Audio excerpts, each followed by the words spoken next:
When was the last time you took a leap of faith, trusting that everything is going to work out? Do you crave growth, or are you merely content with the status quo? If you want more out of your life, out of your career, and out of your relationships, you are in the right place. Take the leap and discover how to create a life by design rather than living it by default. Real success starts with you. Now here's your host, Colleen Biggs. Hello, listeners, and welcome back to another episode of Take the Leap. I am your host, Colleen Biggs, and today we are going to jump into the subject on effective leadership. I know we're going to get into communication as well, which is probably one of my favorite topics that we could be discussing, and we have an awesome guest here today. Holland Haiis is with us, and you will get to meet her in just a minute. Before we get to that, I would like to first thank our sponsor, Melissa Deely, with Your Guided Health Journey. Did you know that your body speaks to you? It doesn't speak in English, it speaks in symptoms, trying to alert you to the fact that something isn't quite right as it asks you to pay attention and do something different.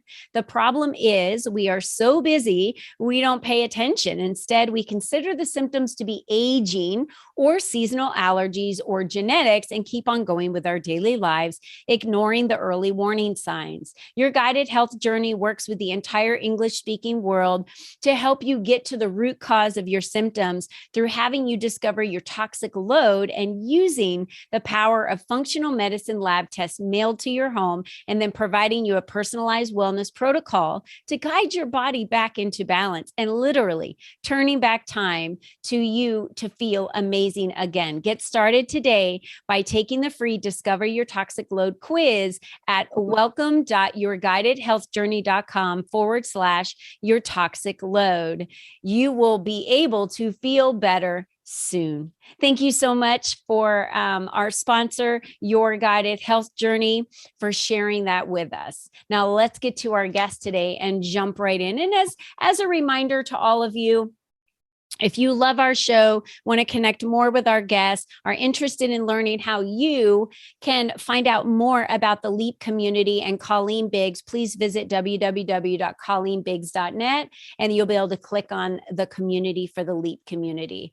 Holland Haiis is a workplace strategist helping individuals and businesses improve effective leadership, leverage influence, and increase their quality of life. She is a sought-after speaker, award-winning author, named one of 100 global thought leaders, and a TV host. And Holland, welcome to the show.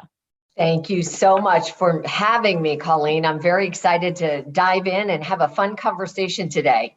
It's going to be amazing because I know your past. You and I have talked before. I was intrigued so much about what you do and how you move people through the process, but it hasn't always been this way, has it, Holland? You yourself have done so much growth and learning. You've moved around several times. Let's get into what it was like in the life of Holland before you really started leading with this purpose. Oh, I love that. So if we go way back, and I invite your listeners to think about their journey while we're talking about this as well, and where you've come from, what that journey has looked like to where you are today. And it's very rare that any of us, and myself included, have really started off with the intention, the purpose of what we thought we were going to be doing, where we are now and what it is that we're doing. And so for me, way back in the day, it was acting. And then from there, I transitioned into HR at a law firm. And then from there, I had a consulting agency. And what's interesting as I look back is there has been this thread, whether being on stage in a theater or whether being on stage as a speaker or a corporate trainer, there was always that thread of taking people on a journey, loving the opportunity to help people clarify what what issues they're having, where they need to do more self-discovery. So again, it's very similar acting. And then when you're coaching, consulting, and training, there really is this arc of similarity. So it's not a surprise that I'm doing what I'm doing today. I'm glad that you said that because, I had never been a speaker on a platform where I was there maybe to motivate or inspire or a keynote speaker, but I had been on hundreds of stages, quote unquote, during corporate America doing trainings, and simply is the same thing. Right? You're giving someone direction, you're taking them on a journey, you're assisting them in reflection of what's going on in their life, just like you did today, Holland, when you said, I want you to think about your journey and your life. And really, our leadership, wouldn't you say, is a culmination of, our experience, our history, our skill sets, our knowledge, our education. And that's what molds and creates the type of leader that we are today. But I know there's more skills that can be applied to that, right? 100%. Yes. Yeah. And how we lead, we are leading every day. There are always opportunities. And so again, I invite your listeners to think of even the mundane. When you're in the grocery store, when you're driving, you are consistently leading with every choice and every decision you make, because someone is always watching, whether it's your children or someone else's children in a car, watching how you interact. And I know there's a lot of volatility these days with people who get cut off maybe in a grocery store, or again, when we're driving. We are always leading because someone is always watching.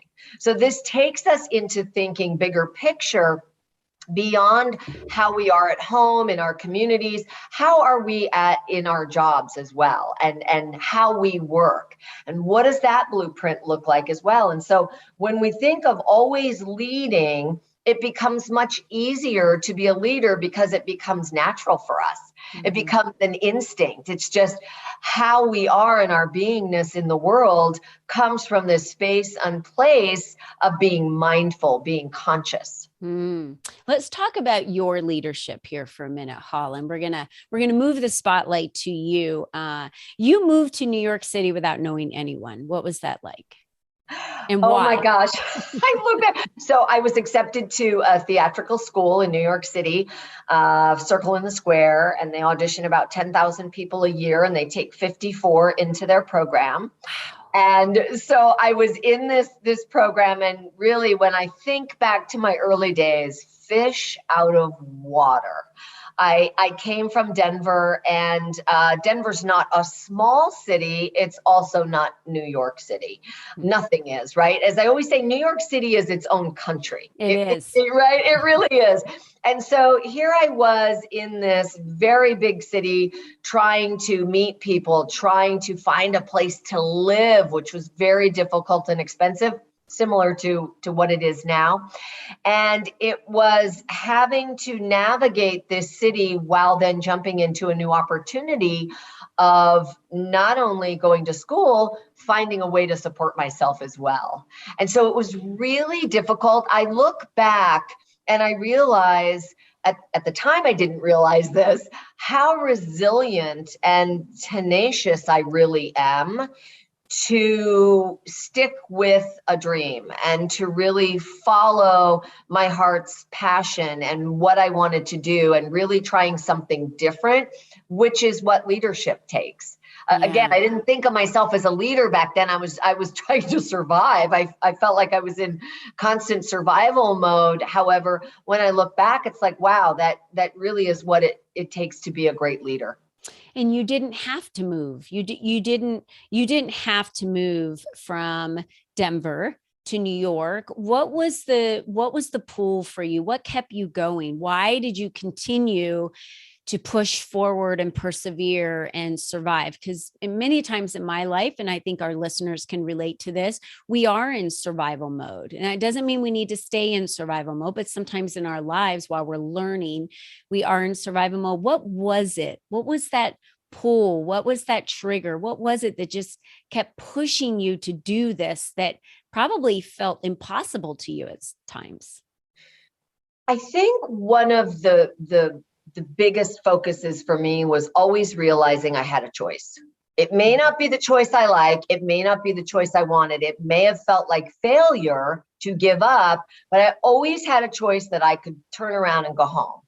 And in realizing that choice, it became the idea that I had no choice. So it's kind of that juxtaposition. I knew that was always there for me, but I also knew that I had gone as far as I could there, or at least that was my belief. I think we can always go further staying in our communities, but we set up these beliefs. And my story and my narrative at that time was I had done what I could do there, and it was time for something bigger. And I think very often when we're acting, we look at either coast. We either look at New York City or we look at Los Angeles. And based on the type of training you want, whether it's film and television or theater, you go in one direction or the other. And so it was going back and accepting, and that was okay. But then inside of me, I thought it's not really okay because it's not what I want. And that really kept me going, knowing I could turn around and go back. And I also did not want to exercise that option. So that really kept me going.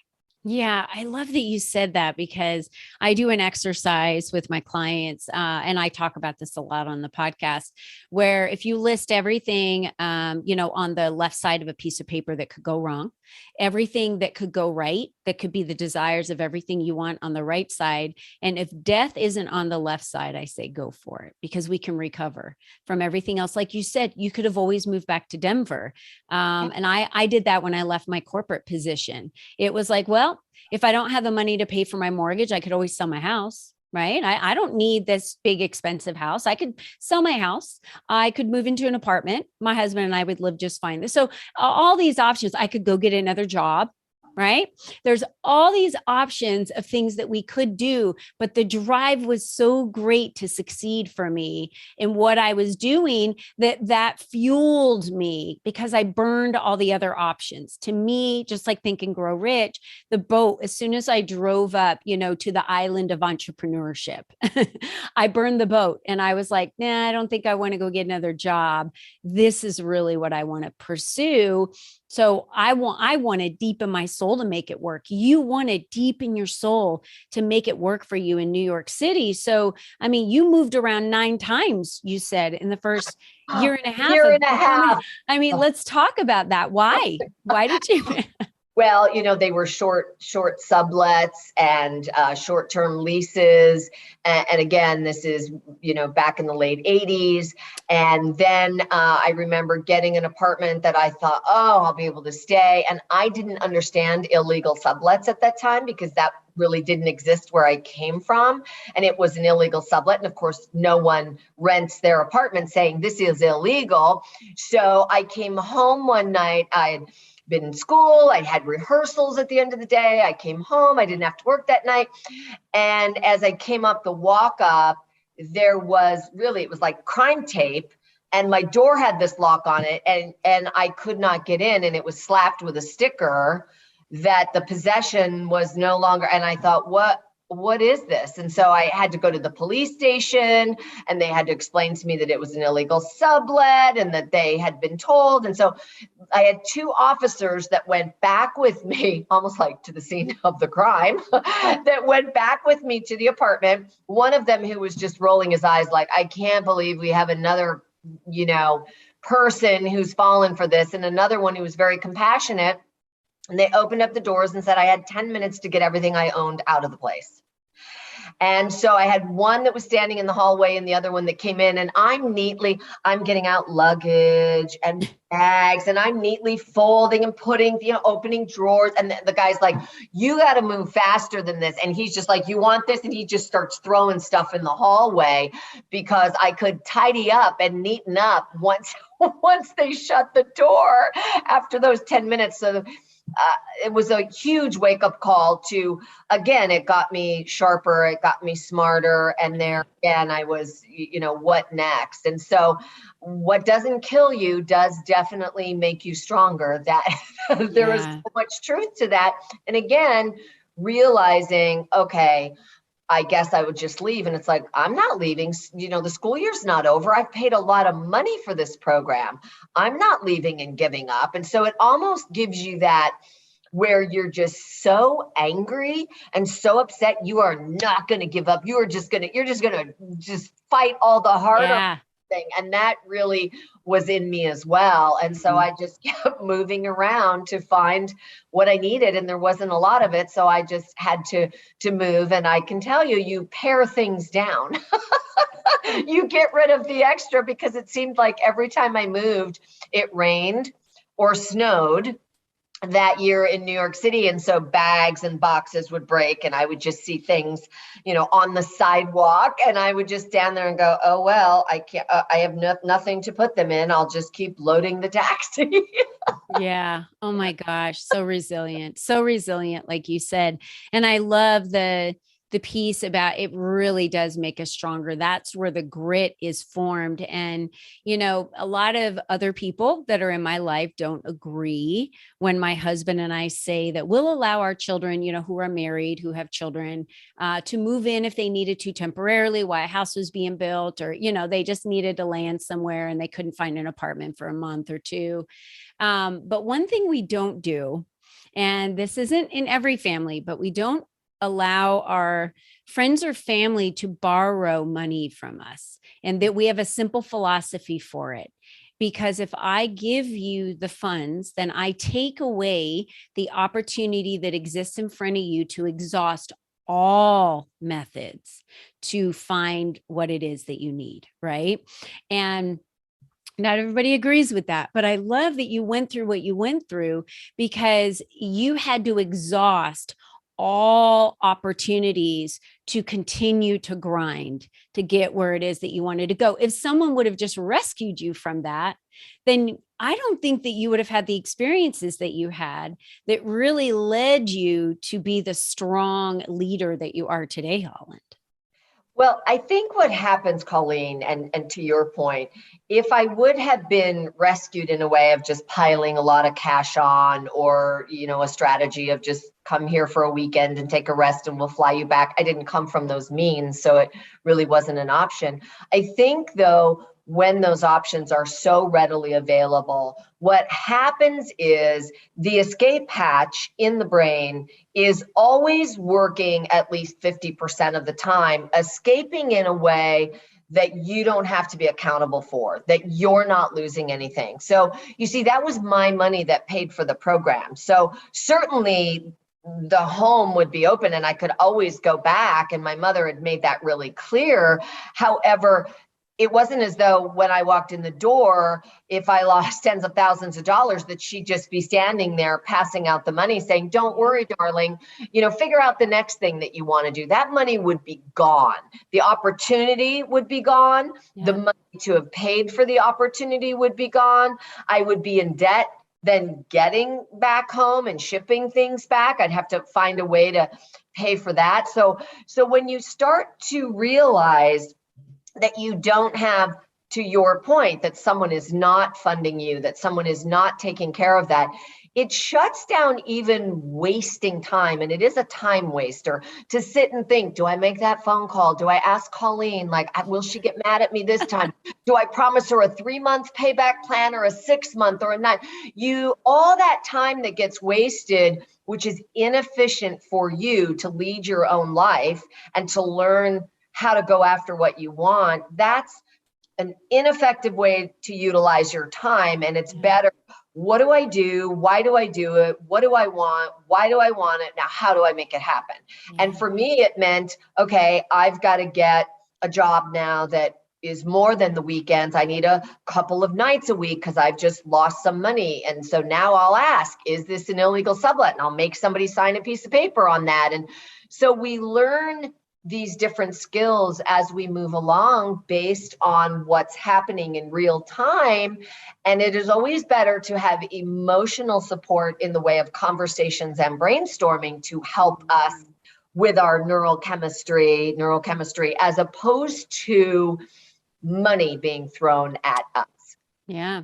Bingo. You and I are scrappy that way, I believe. Yeah. I Yeah. always use that about myself. I went to the school of hard knocks, so I get it. I know exactly Yeah. what you're talking about. So I'm sure you have a story of a client that you can share with us that, has really become an effective leader, and maybe has changed up their communication or belief in themselves from where they were, and how you got them there. Do you want to share that story? Something that just, sticks Sure, out to you. sure. So as you talk about communication, and I love that, and I work with so many business owners and entrepreneurs and those in the C-suite and their elite teams. And what I find over and over again, and I wonder if you do as well, Colleen, is this consistent thread of lack of or poor communication. Mhm. Right. And so what I so often want people to do is really get clear on the intentionality of why you're having a conversation. Because if you're having a conversation, and for some of you listening, this may resound, you've either been that person or you've been on the receiving end of these type of people. When you want to have a conversation around getting someone to feel bad or guilty or shaming them or browbeating them, that is not effective, because our brain, right, the amygdala gets hijacked.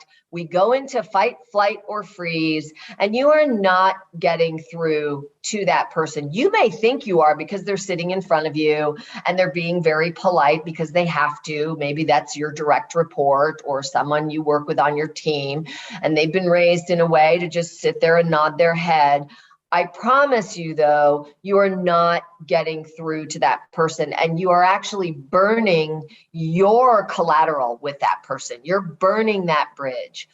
And so being clear and having an intention around why you're having conversations, what is the specificity? Too often I watch leaders say, well, we failed on this, so what was your part in it? Ouch, that doesn't make me want to be very forthcoming and say, well, I failed at doing blank. It doesn't allow someone to step up. And because that's very confrontational, and it's places us in a mode of being embarrassed. And what I've worked with so many leaders on is getting that intentionality clear. And then from there, taking that step to, we don't have to have conversations where we need clarification and have it be combative. Mm-hmm. Too often people will say to me, well, if I'm trying to clarify where this ran into the ditch, that's combative. And I often have to say it's combative only based on your tone and your intention.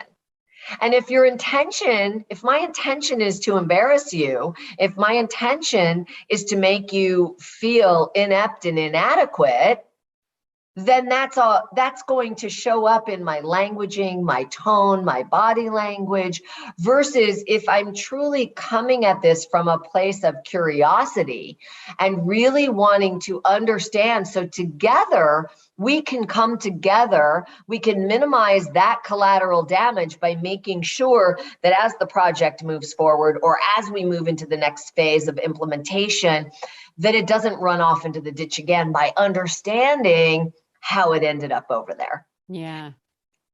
I'm thinking right now, so many managers, and supervisors and CEOs and VPs right now watching this in corporate America are thinking, wow, we need Holland in our company.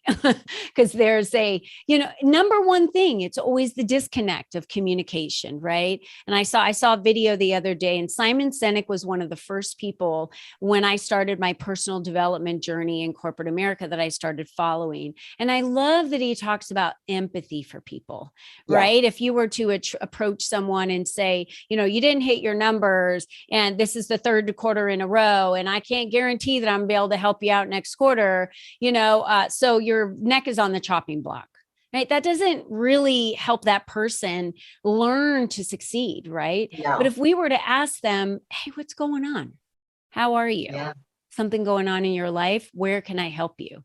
Right? And that's that effective leadership and communication that you're talking about, which is really, I feel like it's just that authentic conversation and having that intention, like you talked about, behind it. Yes. In any conversation.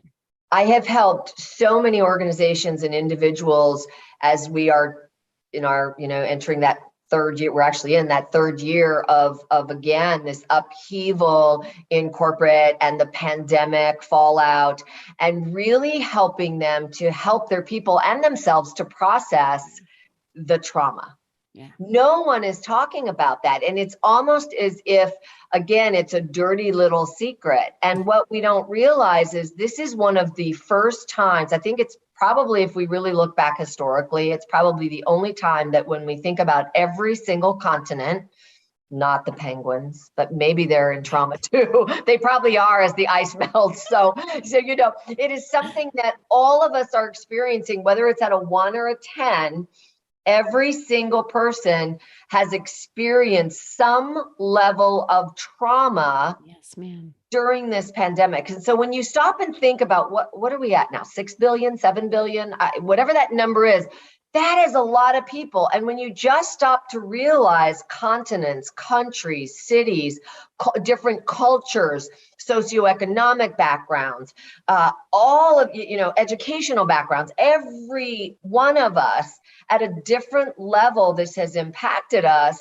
And we're not taking time as business owners to sit down with our teams and do some processing. Mm-hmm. And that is the most basic of communication, because if I don't know that someone special has passed away for you during the pandemic, how on earth can I possibly support you over some of these areas where, what if we have a project that is all about, we've titled it death and the recovery of, and every time we say that word, it's impacting you. And I don't know to maybe say, hey team, maybe we find a better word, because Colleen has experienced this with family, and this one's experienced, and Matthew's experienced, and Juanita's experienced. And now we come together and go, oh, how about we find a more user-friendly, because if it's impacting our team, imagine what that will be like in the world.